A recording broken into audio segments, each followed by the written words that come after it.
Boa noite a todos. É com muita honra e com a costumeira alegria que me dirijo mais uma vez aos queridos irmãos da Sociedade Espírita Cristã Vinha de Luz, dessa vez para falar sobre Sócrates e Platão como precursores do que seria a doutrina espírita, passando antes pelo cristianismo, mas considerando também que, como um todo, estamos aqui cumprindo aquilo que foi determinado pelo plano invisível, procurando, da melhor maneira possível, com quedas e ascensões, a nossa evolução. Nesse sentido, nós vamos falar essa noite sobre o contributo desses dois grandes personagens para a humanidade. Vamos fazer agora a leitura da página de abertura, que é do livro Coleção Fonte Viva, Caminho, Verdade e Vida, por Chico Xavier com Emmanuel. A lição de hoje é a regra áurea. Amarás o teu próximo como a ti mesmo. Jesus, por Mateus, capítulo 22, versículo 39. Incontestavelmente, muitos séculos antes da vinda do Cristo, já era ensinado no mundo a regra áurea, trazido por embaixadores de sua sabedoria e misericórdia. Importa esclarecer, todavia, que semelhante princípio era transmitido com maior ou menor exemplificação de seus expositores. Diziam os gregos: não façais ao próximo o que não desejais receber dele. Afirmavam os persas: fazei como quereis que se vos faça. Declaravam os chineses: o que não desejais para vós, não façais a outrem. Recomendavam os egípcios: deixai passar aquele que fez aos outros o que desejava para si.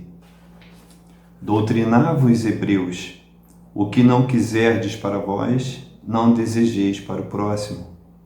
Insistiam os romanos: a lei gravada nos corações humanos é amar os membros da sociedade como a si mesmo. Então, na antiguidade, todos os povos receberam a lei de ouro da magnanimidade do Cristo. Profetas, administradores, juízes e filósofos, porém, procederam como instrumentos mais ou menos identificados com a inspiração dos planos mais altos da vida. Suas figuras apagaram-se no recinto dos templos iniciáticos ou confundiram-se na tela do tempo em vista dos seus testemunhos fragmentários. Com o Mestre, todavia, a regra áurea é a novidade divina porque Jesus a ensinou e exemplificou, não com virtudes parciais, mas em plenitude de trabalho, abnegação e amor à claridade das praças públicas, revelando-se aos olhos da humanidade inteira. Assim, agradecendo a esse Jesus, irmão, amigo e mestre, de todas as horas, de todos os tempos e em qualquer circunstância, entre nós, por nós e conosco, rogamos do mais alto a oportunidade de empreendermos mais uma tarefa para corresponder à empreitada que nos foi concedida e confiada por esta noite. Abençoa-nos, Senhor, e sê conosco, agora e por todo sempre, graças a Deus. Bem,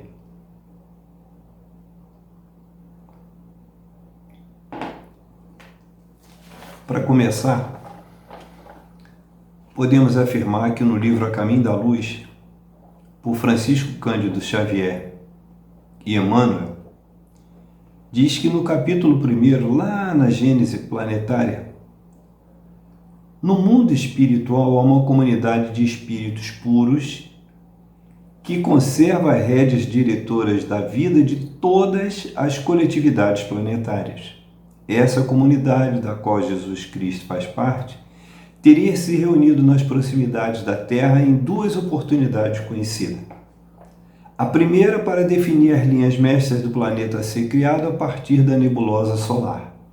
A segunda, para decidir pela vinda de Jesus Cristo para trazer à humanidade a lição imortal do seu evangelho de amor e redenção. Então o tempo passou, o planeta se formou, a humanidade e todos os outros reinos floresceram e eis o que se conhece, né? Então todos os dias a ciência vai descobrindo vestígios de civilizações antigas e mostrando que é graças a essas civilizações que temos hoje soluções para muitos dos problemas do cotidiano. As escavações, a arqueologia, a geologia, os professores de história vão desvendando que ainda hoje se constitui mistério que no passado já era bem conhecido da humanidade àquela época. Então veio o domínio do fogo, as inscrições rupestres, a tradição oral, que é a transmissão das lições do conhecimento entre aqueles das tribos, dos agrupamentos, A agricultura, a escrita, o relógio do sol. Chegaram também os capelinos, os hindus, os árias, os egípcios e hebreus. Desapareceram Atlântida e Lemúria.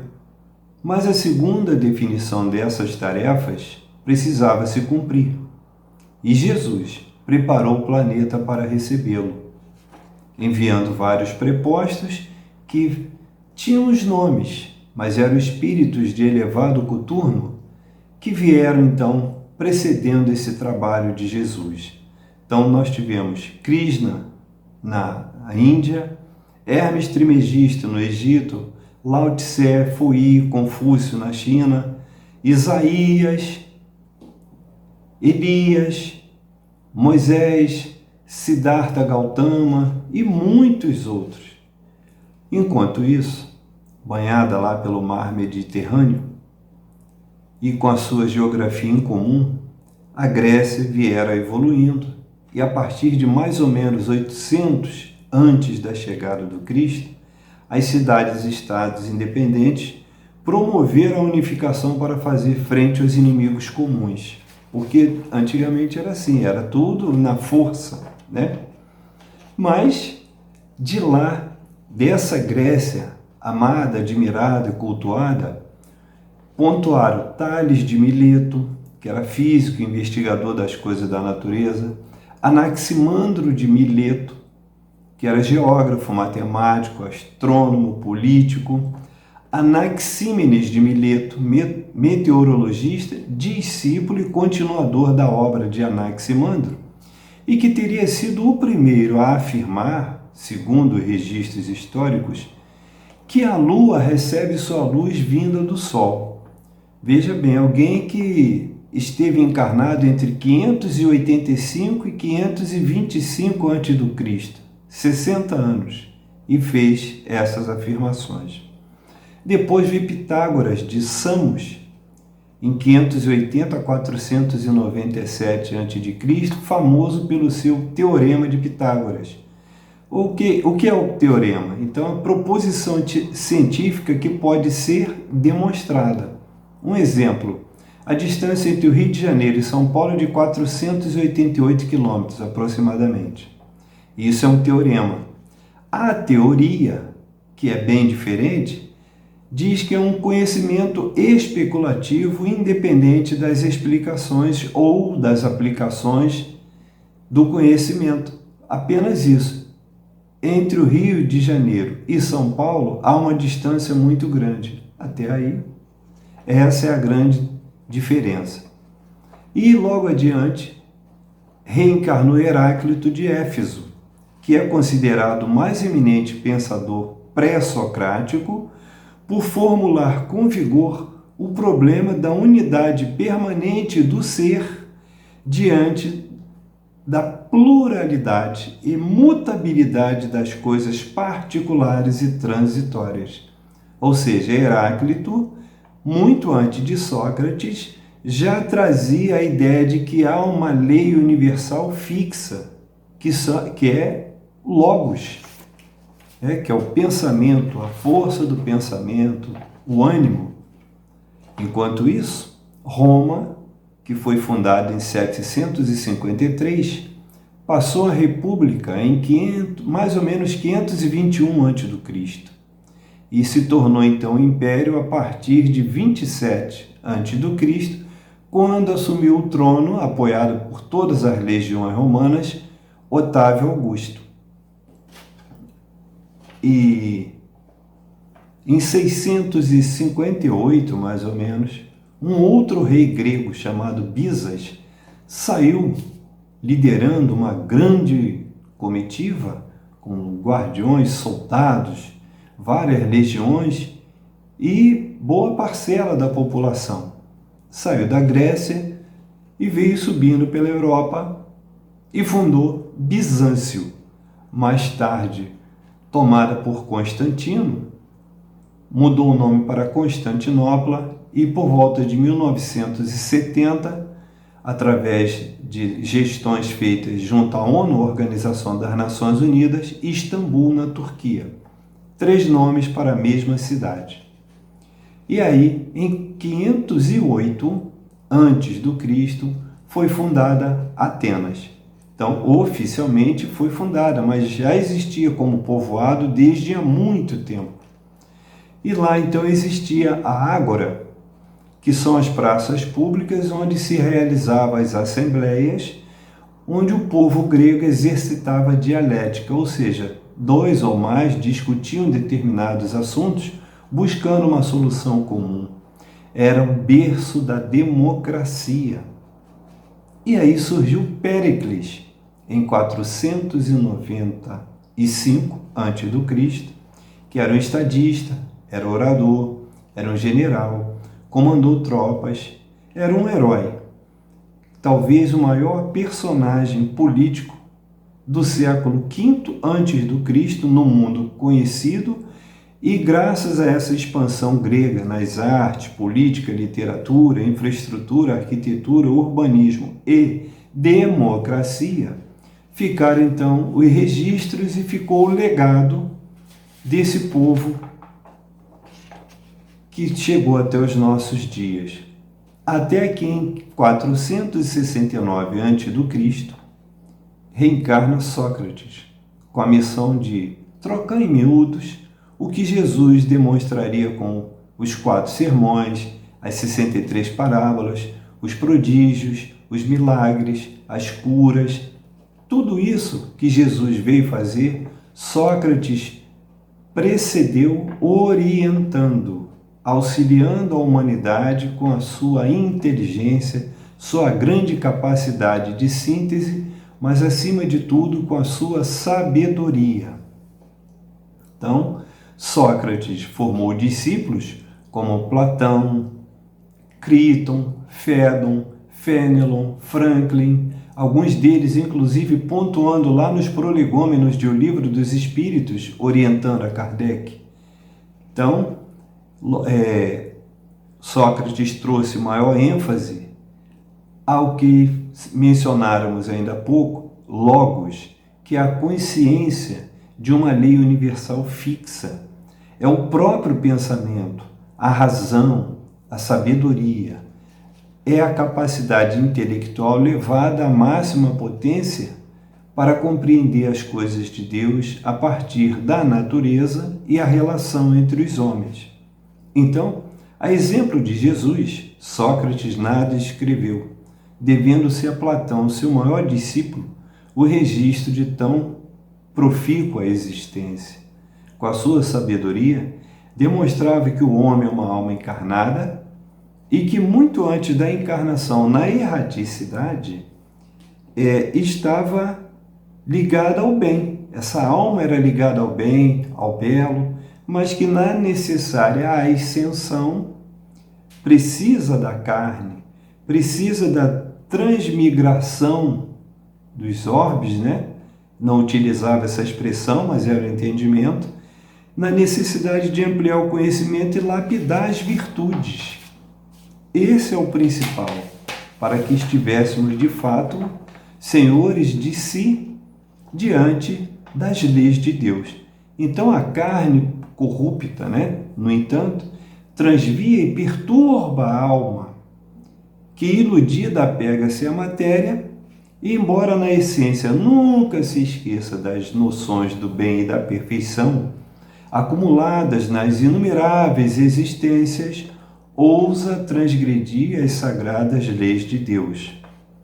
Nessa dualidade encarnado-desencarnado, acumula-se e expande-se o intelecto e retrai-se o aspecto moral. Então, com o horizonte nublado para a verdade, em verdade, nós nos escondemos voluntariamente do dever da evolução moral e vamos acumulando impurezas que se vão impregnando e freando nossa marcha de ascensão. Tudo isso era explicado por Sócrates.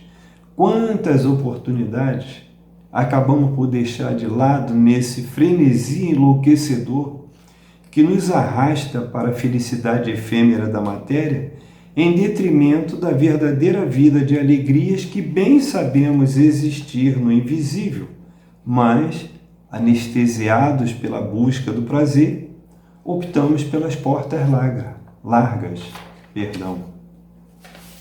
Essa é a grande questão que nos envolve até os dias que correm. E se a encarnação é um meio indispensável para evoluir, como aponta lá a questão 132 de O Livro dos Espíritos, a reencarnação é a prova do fracasso, que é a questão 167 desse mesmo Livro dos Espíritos, por Allan Kardec, que nos obriga a recapitular a expiação, o arrependimento e a reparação.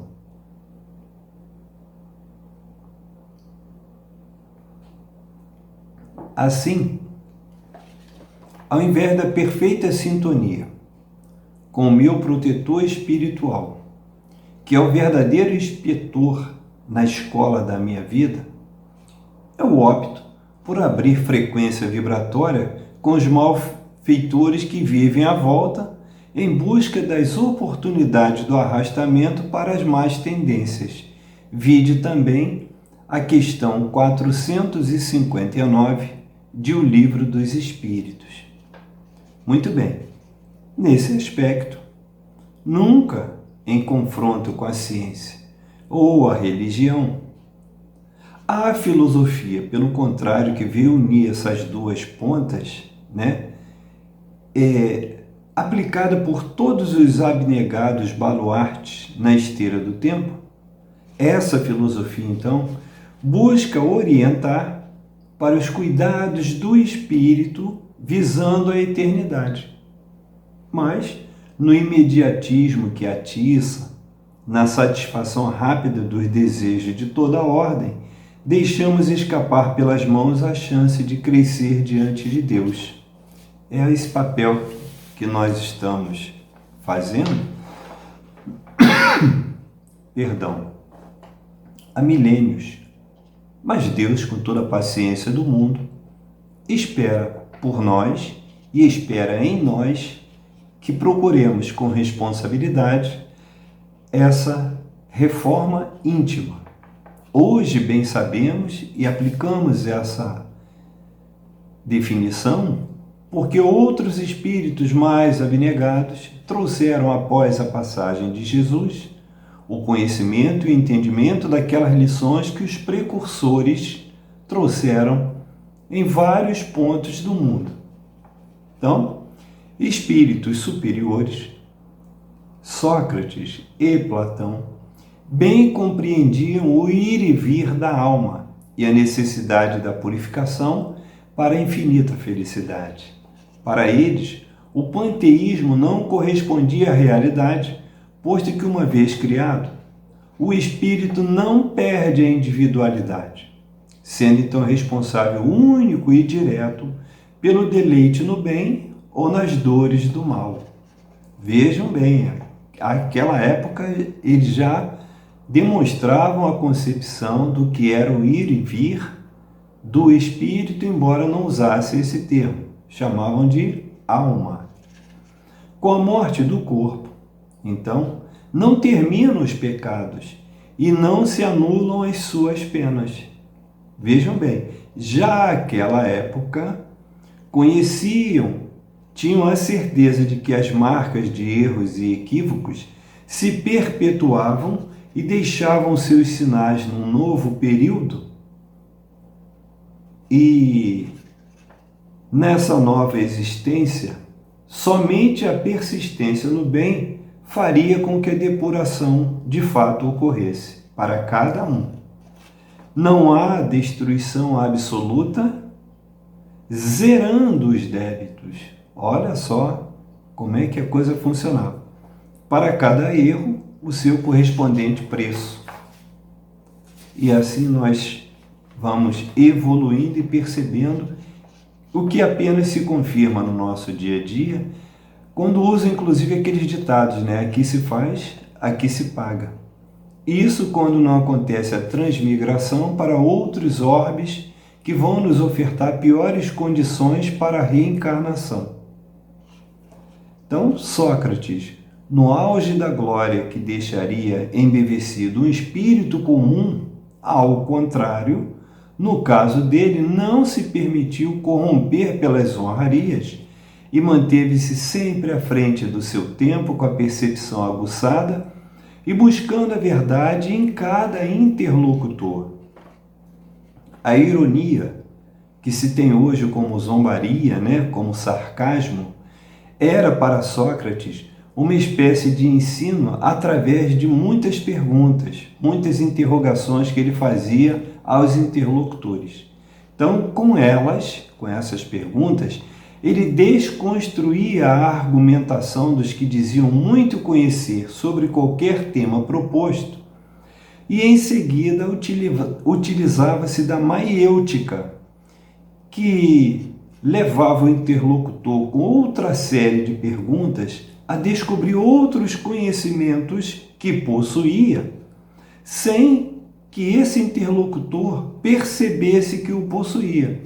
Ou seja, era praticada por Sócrates essa grande arte que consistia em fazer com que o outro se defrontasse com a verdade e, a partir desse confronto, conhecimento da verdade, esse outro então se libertasse.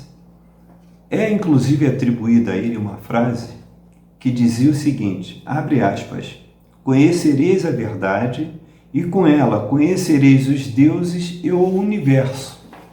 Então, se é que pode ter um defeito, ele partilhava, embora com amplo conhecimento do plano invisível, também daquela certeza que os povos politeístas ostentavam.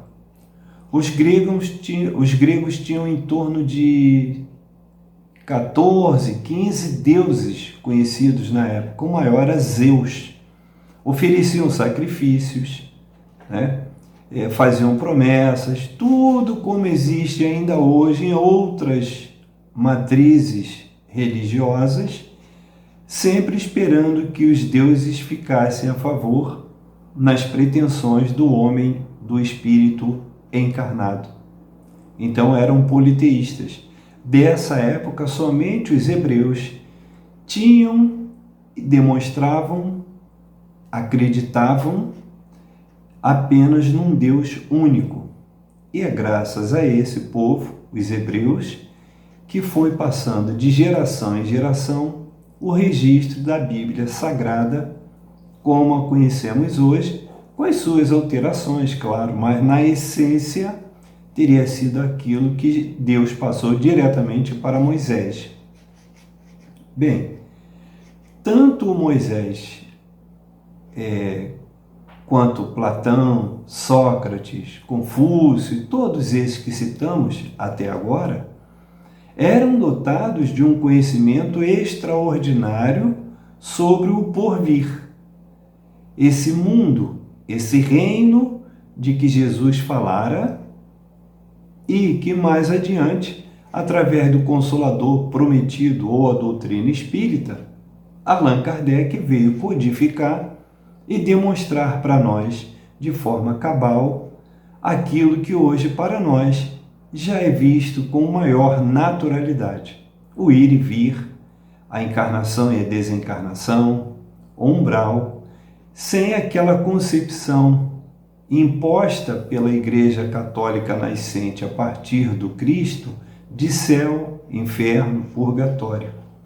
Tudo isso pode até existir, mas não tem um lugar físico para ostentar as marcas do bem e do mal, a não ser a própria consciência.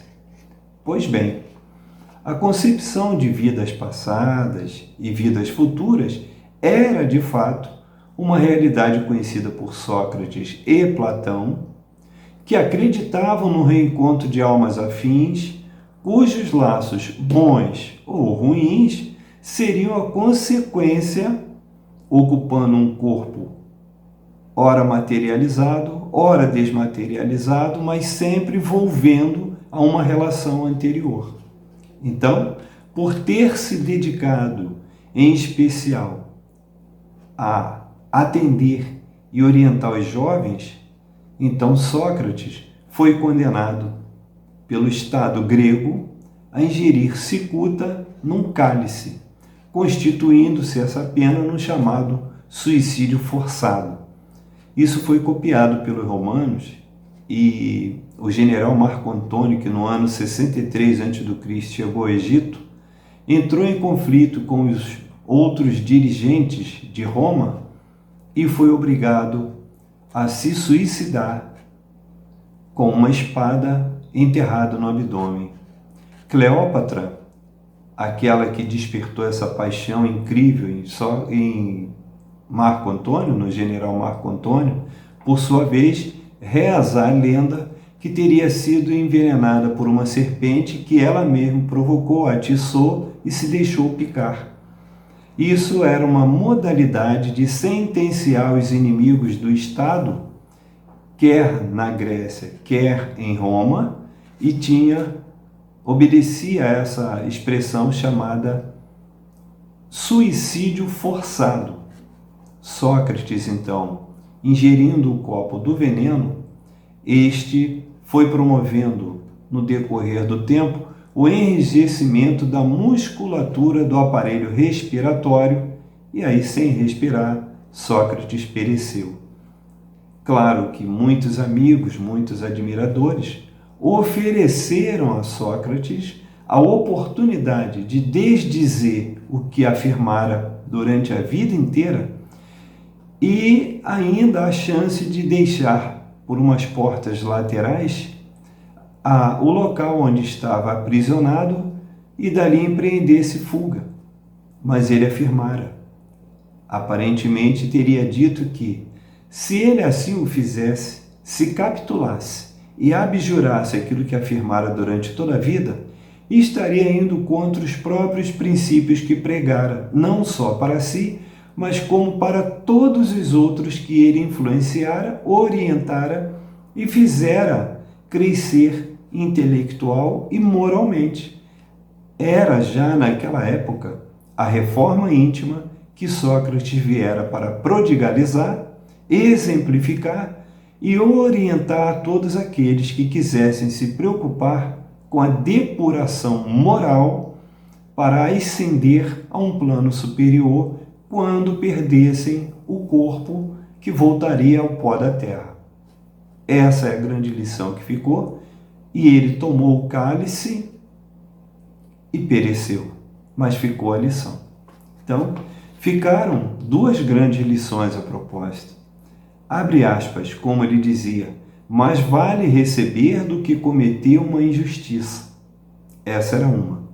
E a outra, acima de tudo, devemos cuidar de não parecer, mas ser um homem de bem.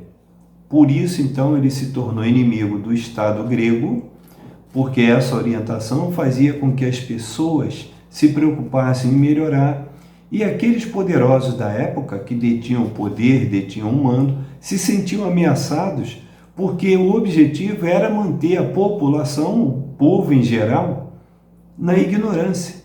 E isso é exemplo dos hebreus lá no Sinédrio, com os doutores da lei, com os fariseus, os saduceus, os escribas, que redigiam as leis, elaboravam as leis e traduziam as leis para um povo eminentemente analfabeto. Com isso, eles iam se perpetuando no poder, passando de pai para filho, entre os amigos e os apaniguados, e recebendo todas as benesses materiais como produto das oferendas, dos sacrifícios e dos pagamentos, vamos dizer assim, de toda a população que buscava também, na sua ignorância, colocar os deuses a serviço dos seus caprichos e das suas vontades. É bem verdade que entre os hebreus em particular, monoteístas era sempre em louvor a Deus, mas de igual forma empregavam dinheiro, bens, animais, promessas, se prometiam tantas coisas em busca sempre da evolução material, sem se preocuparem com o porvir que Sócrates trazia na Grécia, que Jesus veio demonstrar na própria Palestina, e depois de Jesus, tantos outros espíritos abnegados que tentaram, nunca em vão, porque sempre há um proveito, sempre existe uma possibilidade de aproveitamento, mínimo que seja, de cada existência,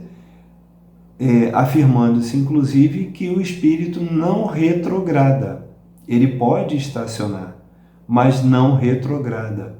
Então, uma vez chegado a um determinado patamar, a ideia da evolução é uma constante, e ainda que o espírito se atrase nessa caminhada, ainda que ele consiga retardar essa trajetória, como dizem alguns, somos fadados ao sucesso e não ao fracasso. E Deus pacientemente espera por todos nós. Então,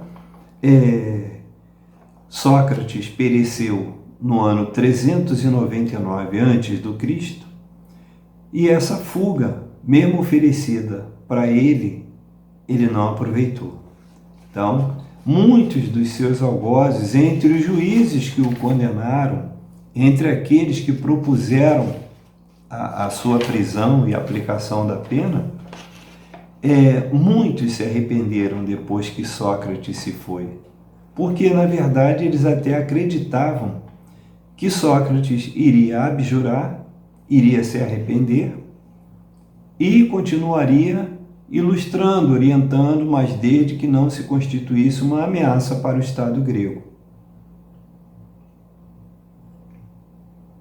Mas ele, como espírito elevadíssimo, jamais aceitaria que fosse transgredir aquilo que ele pregara durante toda a vida. E Platão, então, a partir daí, capitaneou a ampliação dessas ideias de Sócrates na busca do aperfeiçoamento do homem, ainda detentor de um corpo finito, mas cujos reflexos do bem e do mal acompanhariam a alma na trajetória futura. Então essa foi a concepção, e os registros que nos chegaram daquilo que Sócrates pregava, o devemos em grande parte, ou em quase sua totalidade, às anotações, aos escritos e às definições levadas a efeito por Platão e os demais discípulos que ficaram. Então, virtudes como amor, justiça, caridade depuram a alma bem mais que os sacrifícios oferecidos aos gregos. Ou seja, esses deuses dos gregos correspondiam em verdade a um outro tanto de deuses romanos que mais tarde, quando dominou a Grécia, também misturou, e daí a cultura greco-romana. Então a fraternidade, já naquela época, que seria o amor dedicado ao próximo, é uma virtude natural, vinda do mais alto, e nesse caso, em tese, uma contradição, posto que deve ser mérito de cada um esse esforço do próprio aperfeiçoamento. Embora com outras palavras, até porque no idioma totalmente diferente, que dependendo inclusive de várias traduções até chegar aos nossos dias, é natural que as palavras acabavam por se transformar, às vezes, em ideias contrárias, mas não era assim. A ideia, a concepção do plano mais alto, a ideia de elevarmos o intelecto, mas também o aspecto moral, está intrínseco desde a nossa criação enquanto espíritos. Então, esse registro que fizeram Sócrates e em seguida Platão é o que os homens indistintamente inclinam-se ao mal desde tenra idade, olvidando o bem que melhor proveito traria para as suas existências. Eles insistiam nessa tese, né? Então, tivessem todos os homens a consciência da pluralidade dos mundos e das existências na carne, apenas como um pequeno intervalo, né, na grandeza do plano invisível, somente o bem haveria de ocupar-lhes o pensamento e o sentimento. A concepção, a ideia central era essa, embora não utilizasse essas expressões, mas a consciência já estava muito bem afinizada com essas leis de Deus, como aponta lá a questão 621 de O Livro dos Espíritos. Então, o tempo passou, o mundo girou, e em 146 a.C., na Batalha de Corinto, os romanos, então, subjugaram os gregos, e aí, dessa junção, porque os romanos, por outra concepção de vida também, assimilavam tudo aquilo que consideravam superior aos seus ideais, superior à sua capacidade intelectual, para trazer um maior proveito possível, tirando das terras que conquistavam o melhor em termos de informações, para facilitar a vida, o cotidiano, tudo isso constituindo-se então na cultura greco-romana. Então, graças a essa concepção, é que os ensinamentos advindos dos gregos foram chegando para nós da forma como chegaram. Poderia chegar um dia, mas se não fosse os romanos, levaria muito mais tempo. Pois bem, estavam prontas as bases na terra para receber Jesus, que ao longo desses acontecimentos, por mais ou menos 1000 anos, antes da sua chegada na Palestina, Jesus viera baixando então a sua frequência vibratória para entrar na mesma sintonia do planeta Terra e que viria modificar para sempre o curso da nossa história. Os precursores chegaram, Jesus passou e consolidou o bem que todos esses prepostos trouxeram, cumpriu a lei e no diapasão do bem contra o mal, prevaleceu o mal da humanidade que igualmente sacrificou Jesus, mas Jesus, ao contrário de Sócrates, não bebeu do cálice. Então, na máxima, amarás o teu próximo como a ti mesmo, que está no Evangelho de Mateus, capítulo 22, versículo 39, Jesus repetira o que os gregos, persas, chineses, egípcios, hebreus e romanos, cada qual a seu tempo, já conheciam como a regra áurea. Então, na condição de governador da terra, influenciar os povos monoteístas ou politeístas, no sentido de que somente o amor poderia redimir as almas para cá degredadas. Porque, em verdade, a concepção é que nós não somos daqui. Viemos de priscas eras de outros orbes, estamos fazendo um estágio, evoluindo junto com o planeta que nos acolheu, tendo na nossa constituição física, como ossos, carne, músculos, a estrutura parecida com a composição físico-química da Terra, daí a expressão vieste do pó ao pó voltarás, e muitas vezes, quando nos ressentimos dos chamados sais minerais, temos que fazer a recomposição em nosso organismo utilizando de medicação ou alimentação específica, como ferro, cálcio, potássio, cloro, iodo, manganês, magnésio, zinco, selênio.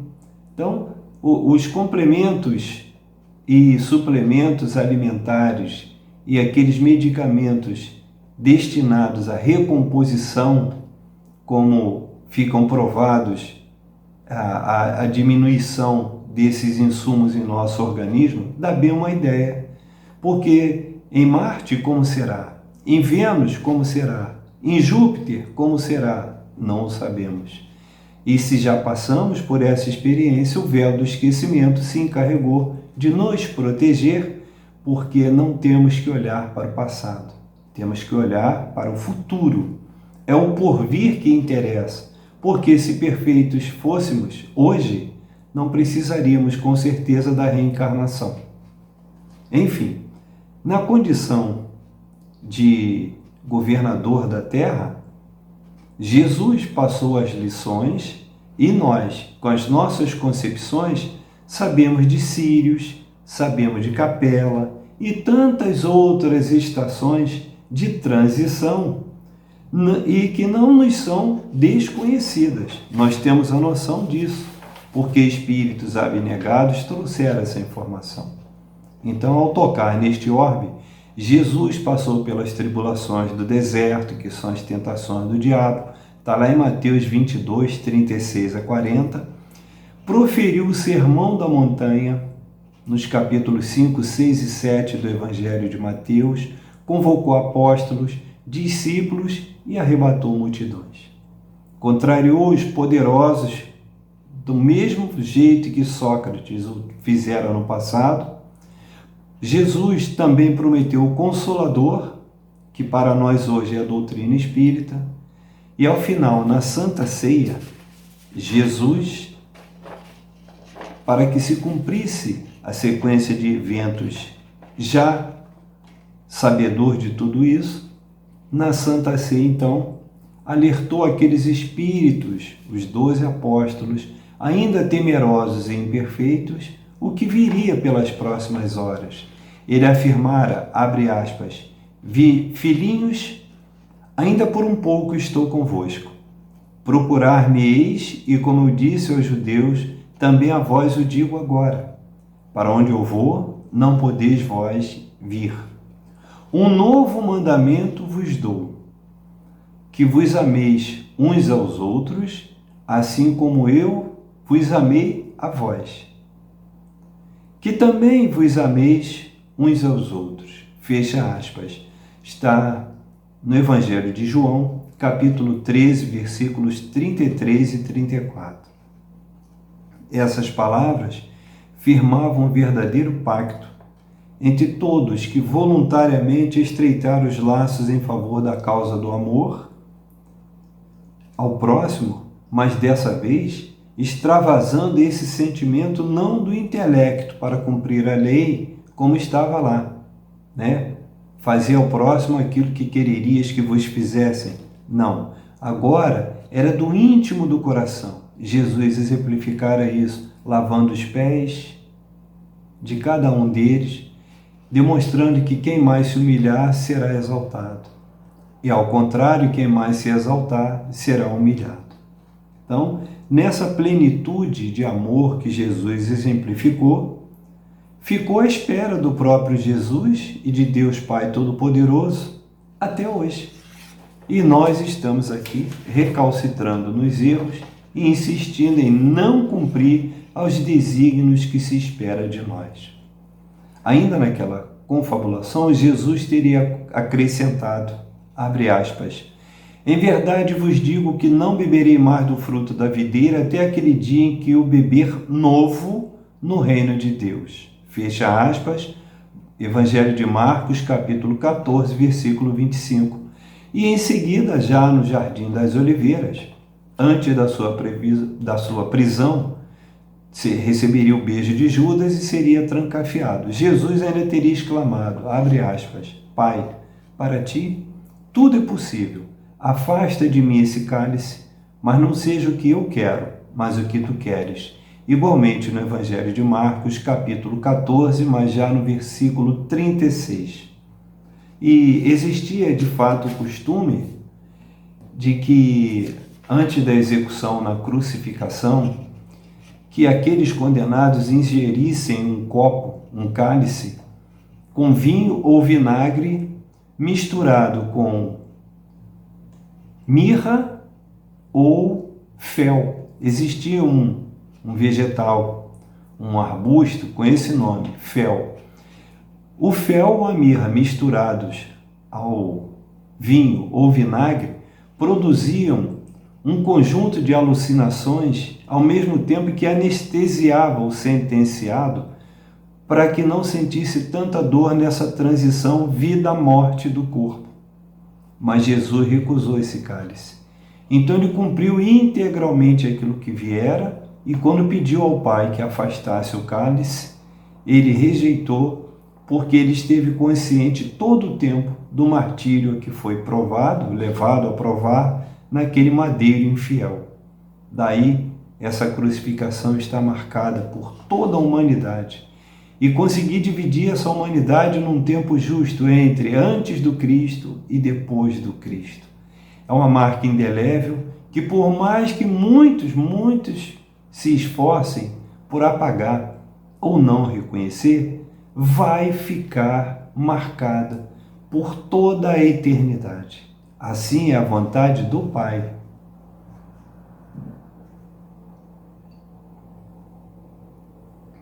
Jesus, então, por fim, cumprindo a grande lei de Deus, se transformou num nazir ou nazireu, que é aquele convertido especial, sagrado, apartado, que não podia cortar a barba, não podia aproximar-se de cadáver e não podia beber vinho durante um determinado período. Para os judeus, era comum, era um costume, somente após um determinado período, que esses apartados cumpriam também com o sacrifício de vítimas, aí eram animais normalmente no templo, em favor de Deus, e depois voltava à sua vida normal. Jesus não fez nada disso. Ele não se sacrificou por um período. Jesus sacrificou toda uma existência para exemplificar o verdadeiro sacrifício que o espírito deve empreender enquanto encarnado para buscar sua depuração moral e hoje na doutrina espírita o que chamamos de reforma íntima. É isso que ele espera de nós até hoje. Então, esse preceito de se apartar, de cumprir esse ritual, está previsto lá no livro Números, na Bíblia Sagrada, no Velho Testamento, no seu capítulo 6, versículos 1 a 17. Então, Jesus não sacrificou no templo, Jesus se sacrificou por nós. E na lição hoje em estudo, fica demonstrada a necessidade da fraternidade que ampara, que acolhe, que envolve, que evolui junto. Somente juntos é que vamos lograr êxito nessa busca da perfeição moral que não está na Terra, mas é aqui o vestibular para uma nova escola que nos espera na erraticidade. Então, agradecendo a vocês que prestigiaram até aqui, assistindo a apresentação desse trabalho, fica o registro, o agradecimento por essa oportunidade de trabalho e a certeza de que todo o trabalho desses abnegados espíritos nas mais variadas eras dessa existência da humanidade não foi em vão. Todos orientados, capitaneados, dirigidos, intuídos, instruídos por Jesus Cristo desde o início dos tempos. E Ele estará em algum lugar, mas preferencialmente dentro de nossos corações, aguardando que nos elevemos, porque, como Ele dizia, deuses é o que sois. Se lá em Mateus 5,13 Ele dizia que somos o sal da terra, em Mateus 5,14 Ele dizia que somos a luz do mundo, nos esforcemos para levar até Ele a completude da nossa trajetória como espíritos perfeitos, jungidos ao coração de Jesus. E assim, agradecendo a esse mestre, esse irmão, esse rabi da Galileia, por essa oportunidade de passarmos pela experiência da carne e nos defrontarmos com essa verdade de todos os tempos, na misericórdia de Deus, é que rogamos a esse Deus infinito, com a inspiração trazida por esse querido irmão Fabiano de Cristo, para encerrarmos com pleno êxito em nossa pretensão o registro do trabalho dessa noite. Sê conosco, Senhor, agora e para todo sempre. Graças a Deus. A todos vocês, muito obrigado e uma boa noite